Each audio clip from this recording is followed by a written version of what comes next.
Radhe foundation અને વીઆઈઓ central ઝોનના સંયુક્ત ઉપક્રમે ફૂટપાથ અને સ્લમ વિસ્તારમાં રહેતા લોકોને ધાબળા વિતરણ કરવામાં આવ્યું હતું। શ્રી રાધે ફાઉન્ડેશન અને વીઆઈઓ સેન્ટ્રલ ઝોનના સંયુક્ત ઉપક્રમે ફૂટપાથ અને સ્લમ વિસ્તારમાં રહેતા લોકોને ધાબળા વિતરણ કરવામાં આવ્યા। કડકડતી ઠંડીમાં ફૂટપાથ પર રહેતા લોકો અને ભિક્ષુક લોકોને ધાબળા વિતરણ કરવામાં આવ્યા। રાત્રિના સમયે આટા ઉપર અને ફૂટપાથ પર સૂતેલા બહાર સૂતેલા જરૂરિયાતમંદ લોકોને હૂંફ આપતા ગરમ ધાબળાનું વિતરણ કરવામાં આવ્યું। જેમાં લાલબાગ બ્રિજ નીચે રહેતા તેમજ ફૂટપાથ પર સૂતેલા શ્રમિકોને ધાબળા વિતરણ કરવામાં આવ્યા।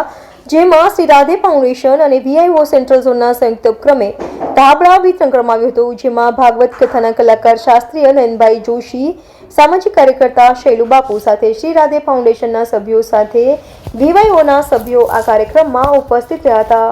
પરમ પૂજ્ય ગોસ્વામી 108 શ્રી વ્રજરાજકુમાર મહારાજ શ્રીના આશીર્વાદ સાથે વીઆઈઓ સેન્ટ્રલ ઝોનના પ્રમુખ પદે શ્રી શૈલેન્દ્ર શ્રી બાપુ અને રાધે ફાઉન્ડેશનના પ્રમુખ શ્રી જયેશભાઈ ચોકસીના અધ્યક્ષ સ્થાને કાશી વિશ્વનાથ મંદિર વડોદરા ખાતે આજ રોજ ફૂટપાથ પર જે ગરીબો આ ઠંડીની રાત્રિની અંદર જેમને ઠંડીથી રક્ષણ મેળવવા માટે બ્લેન્કેટની જરૂર છે, ત્યારે શ્રી શૈલુ બાપુ અને શ્રી જયેશભાઈ ચોકસીના અધ્યક્ષ સ્થાને સૌ ભેગા મળી અને બ્લેન્કેટ વિતરણના કાર્યક્રમ માટે ઉપસ્થિત થયા છે।